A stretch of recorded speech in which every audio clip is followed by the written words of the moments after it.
Hey kids, welcome back.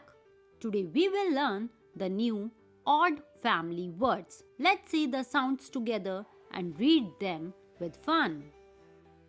O D says odd. R odd rod. He caught a fish with a rod. P odd pod. Peas grow inside a green pod. G odd God. We pray to God every day.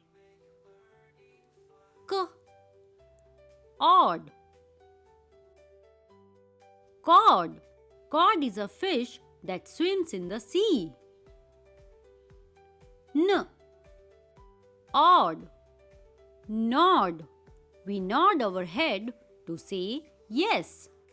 Great job kids. You learned the odd family words today. Keep practicing your phonics sound every day. Don't forget to like, share and subscribe for more fun learning videos. See you next time.